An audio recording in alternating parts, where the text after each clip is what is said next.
सबसे पहला काम आपका क्या है? फिर जब भी आप लिटरेचर सर्च करने जा रहे हो तो आपने एम सब्जेक्टिव देखा। अभी इंट्रोडक्शन पार्ट में आपने देखा कि आपको किस तरह से आपका सुपरवाइज़र जो है वो आपसे इंटरेक्ट करेगा और what is in practical terms, मतलब प्रैक्टिकलिटी में एक्चुअली कैसी चीज़ें होती है, राइट? उसको हमने डिस्कस किया। नाउ अब आपका काम शुरू होता है। तो सबसे पहला काम आप क्या करोगे? आपको अपने रिसर्च को डिफाइन करना पड़ेगा पहले से, कि वो एक्चुअली जो समझ चुके वहाँ से। तो उसने दो इंस्ट्रक्शन दिया, एक तो लिखा हुआ दिया था कि मेरा एम सब्जेक्टिव ये है, और दूसरी बहुत सारी बातें उसने वर्बल बोली थी। वो दोनों चीज़ को आपको समझ के अपनी चीज़ें रिफाइन करनी है, मतलब बेसिकली उसको कि मुझे ये इंफॉर्मेशंस ढूंढना है, मतलब एक तरह से वो लगाना है आपको कि बस मुझे यही फोकस है और इतने ही एरिया में जाकर के चीज़ें मुझे ढूंढनी है। ओके, तो आपको रिसर्च को क्यों डिफाइन करना जरूरी है और क्यों अपने आप को, मतलब बिल्कुल जैसे घोड़ा चलता है ना, उसको लगा देते कि इधर उधर मत देखो, बस सीधे अपने गोल की तरफ चलो, राइट?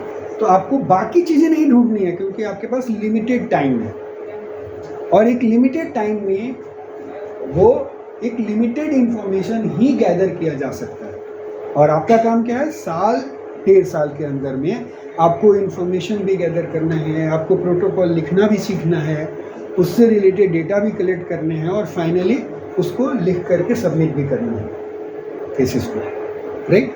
तो इसलिए आपके पास लिमिटेड टाइम है। तो पहला तो आप लिमिट भी करोगे टाइम को, क्योंकि मुझे इतनी ही चीज़ें ढूंढनी है, क्योंकि इंफॉर्मेशन जो होगा वो उसका लिंक जो होगा ना, वो कई तरह से रिलेटेड हो सकता है। जैसे मान लो कि जब आप लिखते हो कोई भी बात, तो कहाँ से वो लिंक है, मतलब किस चीज़ों से रिलेटेड है, वो एक इम्पॉर्टेंट बात हो सकता है कि सेम चीज़ को मैंने ऐसा भी देखा, नोटिस किया कि जो न्यूक्लियर मेडिसिन में जो काम होता है, जैसे मान लो कि सीलिंग डिज़ाइन हो रही है यहाँ पे, ये इंजीनियर्स भी काम करते हैं, कि वो इंजीनियर्स के पास भी वो प्रोजेक्ट जाता है कि न्यूक्लियर मेडिसिन की फैसिलिटी मुझे डिज़ाइन करना है, तो उसका सील्डिंग क्या होना चाहिए।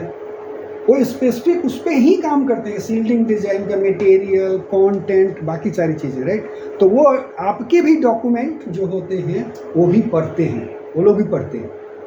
तो उनको जो इंजीनियरिंग फील्ड में काम कर रहा है उससे कितनी बातें रिलेटेड है, उसको कितना इन्फॉर्मेशन चाहिए, उसको रिस्ट्रिक्ट करना पड़ेगा जब वो अपना सर्च करेगा। तो आप समझ पा रहे हो आप लोग? उसी तरह से हम जब किसी पर्टिकुलर आर्टिकल को पढ़ रहे हैं, जब ढूंढ रहे हैं, तो हो सकता है कि इंजीनियरिंग में भी काम किया हो या दूसरे फील्ड में भी काम किया हो सकता है कि वो यूज़फुल इन्फॉर्मेशन भी आपके लिए हो।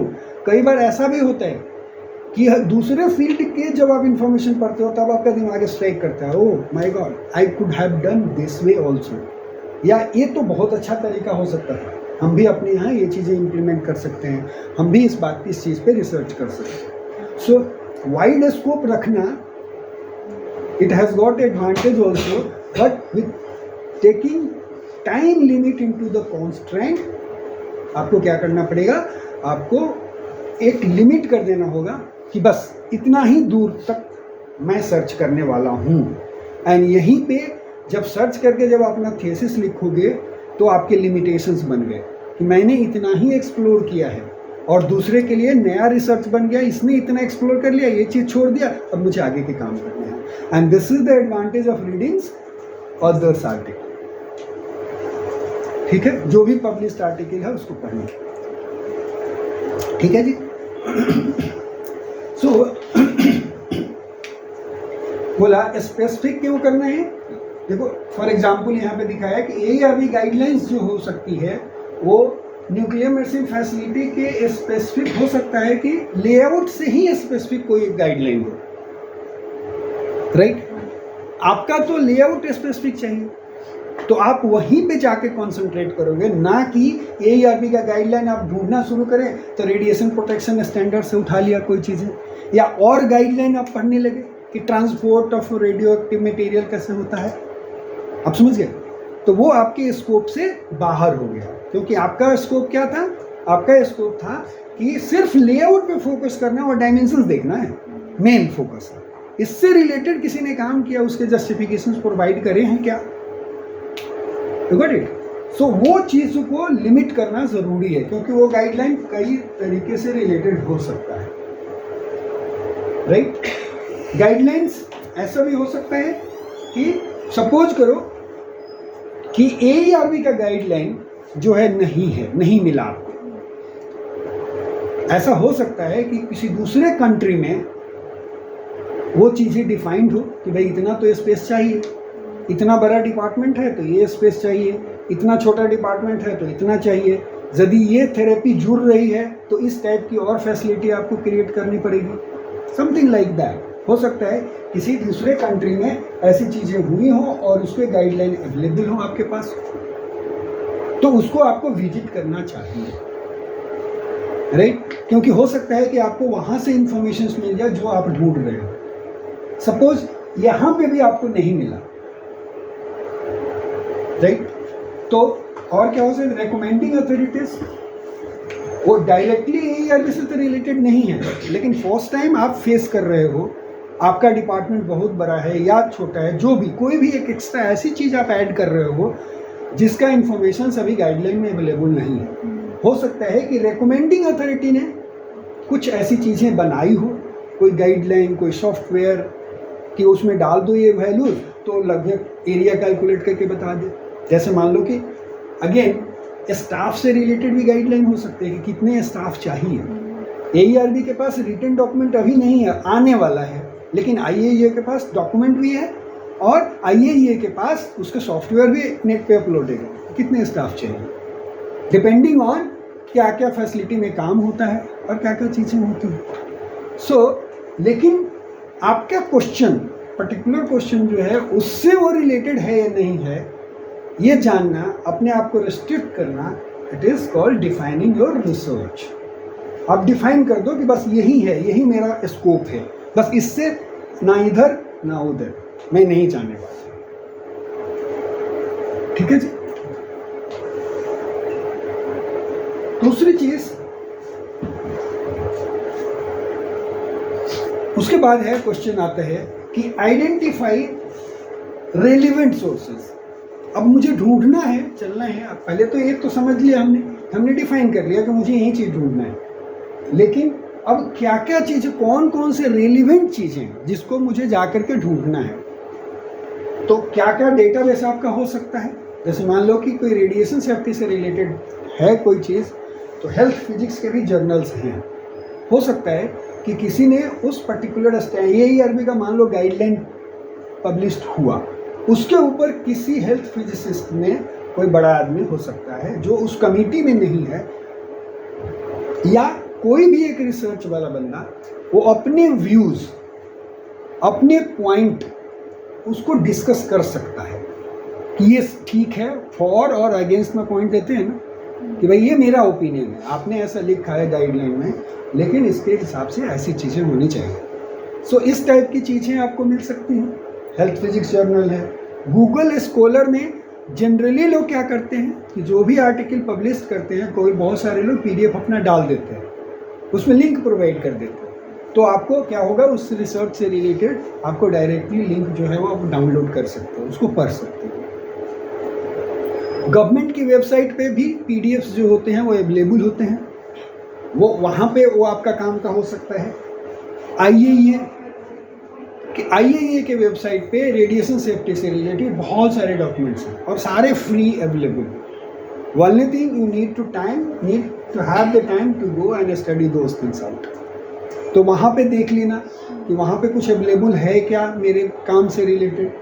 NCRP, ठीक है, ये US की है, ये लोग भी काफ़ी अच्छे डॉक्यूमेंट जो हैं इनके पब्लिकेशंस हैं रिलेटेड विद सील्डिंग डिज़ाइन, या मतलब कोई भी प्रॉब्लम्स क्या चाहिए, रेडिएशन प्रोटेक्शन से रिलेटेड और उसके स्टैंडर्ड से रिलेटेड बहुत अच्छे डॉक्यूमेंट्स यहाँ पे मिलते हैं इनका।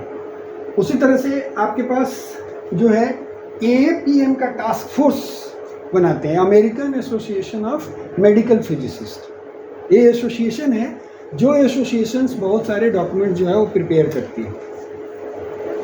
इनके भी गाइडलाइन, जैसे पेट सिटी का गाइडलाइन जो है हमारा, जैसे पेट सिटी में कितना सील्डिंग होना चाहिए, कितना अपटेक होना चाहिए, AERB ने भी जो डॉक्यूमेंट बनाए हैं वो AAPM टास्क फोर्स का एक डॉक्यूमेंट है।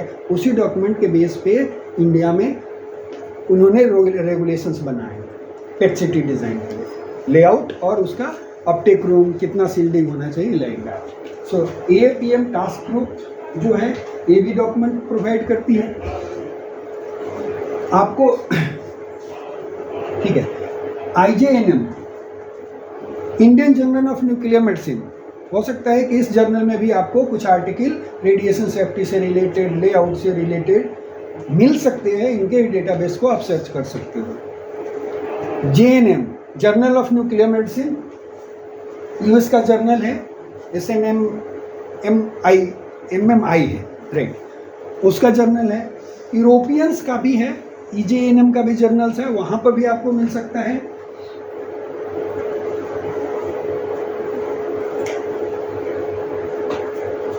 JMP एक जर्नल ऑफ मेडिकल फिजिक्स है, जर्नल ऑफ मेडिकल फिजिक्स एक मेडिकल फिजिक्स का जर्नल है, सिर्फ मेडिकल फिजिक्स है, वर्ड है मेडिकल फिजिक्स का जर्नल है, उसमें भी पब्लिश होते हैं आर्टिकल्स रेडिएशन सेफ्टी से रिलेटेड। एक है IJMP, एक Indian journal of medical physicist है और एक Iranian journal of medical physicist भी है, वो भी ICE से हुआ, राइट। सो यहाँ पर भी रेडिएशन सेफ्टी से रिलेटेड डॉक्यूमेंट्स, इस टाइप की चीज़ें, डॉक्यूमेंट नहीं पब्लिश होगा लेकिन उसके ऊपर डिस्कशंस, कोई रिसर्च किया है, कोई डिस्कशन किया है, तो वो चीज़ें यहाँ पे पब्लिश मिल सकती हैं। PhD थीसिस, हो सकता है कि किसी ने PhD करी हो इन भी टॉपिक्स पे, पॉसिबल, व्हाई नॉट। लोगों ने किया, BRC में भी एक एक रेगुलेशन लाने के लिए पूरे स्टडी करी, प्रोजेक्ट दिए, और तब जा कर के ल्यूटिशियम का चाहे बाकी चीज़ें रूल चेंज करने में भी उनको टाइम लगा था। सो इस टाइप की चीज़ें आपको मिल सकती हैं। मेडिकल साइक्लोट्रॉन से रिलेटेड अलग डॉक्यूमेंट्स हो सकते हैं। अगेन AERB के वेबसाइट पे ये सारे वेबसाइट ये सबसे रिलेटेड होगा, क्योंकि न्यूक्लियर मेडिसिन का जो स्कोप जो है, जो हमने जब रिसर्च क्वेश्चन जो दिया था उसमें सिर्फ न्यूक्लियर मेडिसिन वर्ड यूज़ किया है। स्मॉल की वेरी लार्ज है डिपार्टमेंट, उसके बारे में हमने कुछ रिस्ट्रिक्शंस नहीं दिए। तो it's scope is very wide. So medical cyclotron facility से रिलेटेड, फिर हाइड्रोस थेरेपी से रिलेटेड चीज़ें आएंगी आपकी। पब्लिश्ड रिपोर्ट देखना है आपको, रिसर्च आर्टिकल, भाई ये ऑलरेडी हम डिस्कस कर चुके हैं, research article which discusses about standards, जो भी रेडिएशन सेफ्टी स्टैंडर्ड्स बने हुए हैं उससे रिलेटेड चीज़ें जो हैं आपको ढूंढनी है, ठीक है।